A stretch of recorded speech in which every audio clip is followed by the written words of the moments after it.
Shri Gayatri tours and travels Chardham yatra complete travel plan. పాయింట్ల పట్టికలో చూస్తే పంజాబ్ కి ఈ మ్యాచ్ చాలా కీలకం. ప్లే ఆఫ్ మీద భారీ ఆశలు పెట్టుకున్నారు. ఎలాగైనా ఈ మ్యాచ్ గెలవాలనుకున్నారు.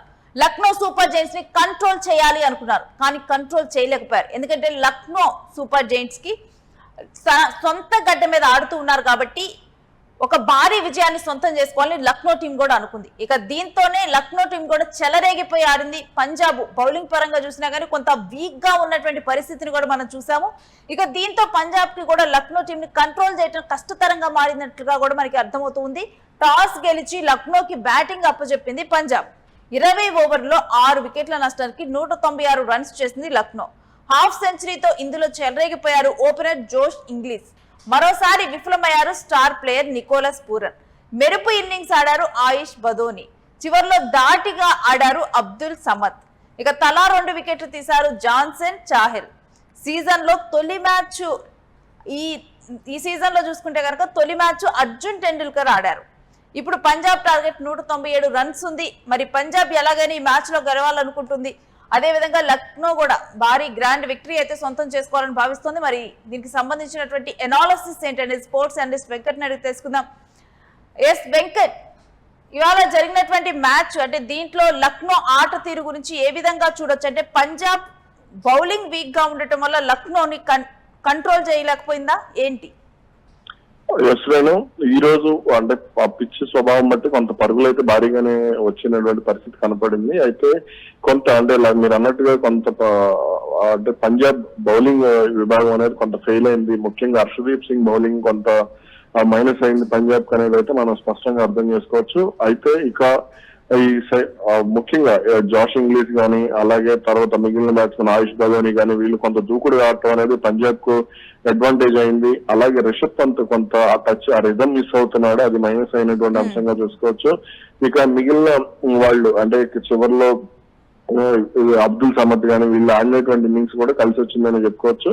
ఇక అయితే కొంత 210 వరకు స్కోర్ వస్తుందని అనుకున్నాను కానీ ఇక కొంత మధ్యలో కొంత స్లో అవటం, కీలకమైనటువంటి సమయాల్లో ఆ వికెట్లు పడిపోవడం అనేది లక్నోకి మైనస్ అయింది. లేదంటే కనుక వాళ్ళు 210 వరకు స్కోర్ చేసి ఉండేవాళ్ళు. ఇక అటు పంజాబ్ బౌలింగ్ యూనిట్ కి సంబంధించి చూసుకుంటే అంటే యుజ్వేంద్ర చాహల్ రిషబ్ పంత్ వికెట్ తీయటం ఇవన్నీ అంటే దూకుడుగా ఆడేటువంటి సమయంలో కొంత కంట్రోల్ చేయడం అనేది కలిసి వచ్చినటువంటి అంశంగా చెప్పుకోవచ్చు. ఏది ఎలా ఉన్నప్పటికీ కూడా అంటే ఈ మ్యాచ్ కి సంబంధించి చూసుకుంటే కొంత పంజాబ్ కు గెలవాల్సినటువంటి పరిస్థితి ఉంది. గెలిస్తేనే ప్లే ఆఫ్ ఆశలు సజీవంగా ఉండేటువంటి పరిస్థితి ఉంటుంది. అలాగే రన్ రేట్ పరంగా కూడా ఎక్కడ ఇబ్బంది లేకుండా చూసుకోవాల్సిన అవసరం కూడా ఉంది. ఎందుకంటే ఇప్పుడు తర్వాత మిగిలిన టీమ్స్ కి అవకాశం ఇవ్వకుండా ఉండాలి అని అంటే, ముఖ్యంగా కేకేఆర్ కు అవకాశం ఇవ్వకుండా ఉండాలి అని అంటే, అలాగే డీసీకి అవకాశం ఇవ్వకుండా ఉండాలి అంటే డీసీకి దాదాపుగా ఛాన్స్ లేదని చెప్పుకోవచ్చు.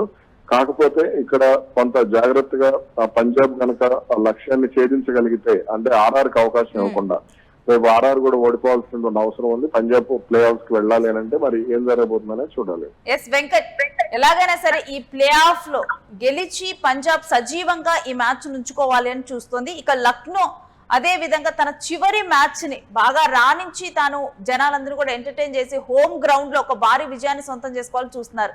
మరి ఈ క్రమంలో పంజాబ్ అదే విధంగా లక్నో బౌలింగ్ కూడా అలానే దాటిగా చేసే అవకాశం ఉంటుంది. మరి పంజాబ్ బ్యాటింగ్ ఆర్డర్ ని మనం చూసుకుంటే మొదట్లోనైతే రాణించగలుగుతున్నారు కానీ ఓపెనర్స్ ఆ తర్వాత ఫెయిల్ అవుతున్నటువంటి నేపథ్యం చూస్తూ ఉన్నాం. మరి ఈసారి ఏ విధంగా మనం ఈ పంజాబ్ బ్యాటింగ్ అనేది ఉండనుంది అనుకోవచ్చు? ఈ రోజు కబ్-సిమ్రాన్ సింగ్ గానీ ప్రియాంశ్ ఆర్య గానీ వీళ్ళిద్దరు గనక నిలబడి పవర్ ప్లే లో ఒక 70 పరుగులు చేయగలిగితే పంజాబ్ కి చాలా వరకు కూడా అడ్వాంటేజ్ అయ్యేటువంటి ఛాన్స్ ఉంటుంది. అలాగే కోపర్ కాన్లీ కొంత అంటే స్టార్టింగ్ లో వచ్చినటువంటి రిథమ్ ని అతను తర్వాత అందుకునేటువంటి విషయంలో ఫెయిల్ అయ్యాడు అనేది ప్రధానంగా ఉన్నటువంటి విమర్శ. అలాగే ఇక కెప్టెన్ శ్రేయస్ అయ్యర్ పరిస్థితి కూడా అలాగే ఉంది. అలాగే సూర్యాంశు షెగ్దే అంటే అతను మధ్యలో కొంత వచ్చి భారీ సిక్స్లు కొడుతున్నాడు కానీ కెప్టెన్ అంటే జట్టును గెలిపించేటువంటి సమర్థవంతమైనటువంటి ఇన్నింగ్స్ ఆడలేకపోతున్నాడు అనేది ఇక్కడ మనం అర్థం చేసుకోవాలి. అలాగే శశాంక్ సింగ్ కూడా మొన్నేదో అతను కొంత రాణించాడు తప్ప అది గెలవడానికి ఉపయోగపడలేదు.